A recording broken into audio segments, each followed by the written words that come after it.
Last వీడియోలో మనం early ప్రెగ్నెన్సీలో బ్లీడింగ్ అండ్ కామన్ రీజన్స్ గురించి తెలుసుకున్నాం. ఈ వీడియోలో మనం ఎర్లీ ప్రెగ్నెన్సీలో బ్లీడింగ్ అండ్ కన్సర్నింగ్ థింగ్స్ గురించి మాట్లాడుకుందాం. Hi, I am doctor Shilpa, consultant obstetrician and gynaecologist. So early ప్రెగ్నెన్సీలో బ్లీడింగ్ అవుతుంది అండ్ అది చాలా ఎక్కువగా ఉంది అండ్ పెద్ద క్లాత్స్ పడుతున్నాయి అని అంటే సో ప్రెగ్నెన్సీ అనేది అబార్ట్ అవుతూ ఉండొచ్చు. ఇందులో మీ డాక్టర్ని ఒకసారి కలిసి ఒపీనియన్ తీసుకోవడం చాలా అవసరం. రెండవది, మీకు ఎర్లీ ప్రెగ్నెన్సీలో విపరీతమైన కడుపు నొప్పి రావడం, అది వన్ సైడెడ్గా ఉంది అని అంటే it is very important. Especially మీకు ఇంకా స్కానింగ్ అనేది జరగలేదు, ప్రెగ్నెన్సీ అనేది గర్భసంచిలోనే ఉందా లేదా అనేది ఇంకా లొకేట్ చేయలేదు అన్నప్పుడు వెరీ ఇంపార్టెంట్. ఎందుకంటే ఈ కండిషన్స్లో కొన్నిసార్లు ప్రెగ్నెన్సీ అనేది యూట్రస్ లోపల కాకుండా outside the uterus like fallopian ట్యూబ్స్లో ఫామ్ అవ్వచ్చు.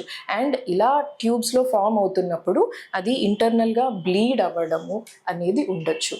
సో ఇలాంటప్పుడు విపరీతమైన pain and mild spotting or bleeding అనేది ఉండొచ్చు.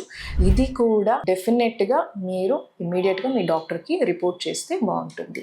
And next important thing is, ఇందులో భాగంగానే ఒకవేళ మీరు ఎర్లీ ప్రెగ్నెన్సీలో ఎక్కువగా కళ్ళు తిరగడము లేదా స్పృహ కోల్పోవడము ఇలాంటివి జరుగుతున్నాయి అండ్ అసోసియేటెడ్గా ఏమైనా షోల్డర్ పెయిన్ లాంటివి ఏమైనా ఉన్నాయి అని అంటే ఇందులో కూడా tubal pregnancies and internal bleeding ఎక్కువగా జరిగి మీకు ఇలాంటి సిమ్టమ్స్ కనిపిస్తూ ఉండొచ్చు. సో ఇక్కడ కూడా ఎక్టోపిక్ ఆర్ అబ్నార్మల్ ప్రెగ్నెన్సీ ఉండే ఛాన్సెస్ ఎక్కువగా ఉన్నాయి అండ్ ఇది కూడా మీ డాక్టర్కి ఇమ్మీడియట్గా రిపోర్ట్ చేయడం చాలా అవసరం. ఎర్లీ ప్రెగ్నెన్సీలో బ్లీడింగ్ అవుతుంది అండ్ మీ బ్లడ్ గ్రూప్ గనక నెగిటివ్ అయితే మీ డాక్టర్కి ఇది కూడా మీరు ఇన్ఫార్మ్ చేయాల్సి ఉంటుంది. ఎందుకంటే మీ రెడ్ బ్లడ్ సెల్స్ చుట్టూ రీసెస్ యాంటీజెన్ అనేది ఉండదన్నమాట, ఒక ప్రోటీన్ లేయర్. సో దీనివల్ల ఏమవుతుందంటే మీకు నెక్స్ట్ ఫ్యూచర్ ప్రెగ్నెన్సీస్ లో ఇబ్బంది అనేది రావచ్చు అనమాట.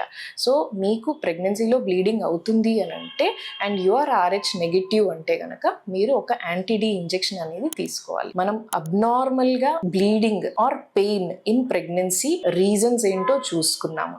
లైక్ అది మిస్క్యారేజ్ కానీ లేకపోతే pregnancy in abnormal locations like ectopic pregnancies కానీ ఉండొచ్చు అనమాట. సో ఈ కండిషన్స్లో విత్ దీస్ సిమ్టమ్స్ మీరు మీ డాక్టర్ని కలవడం చాలా అవసరం. So have a happy and safe pregnancy.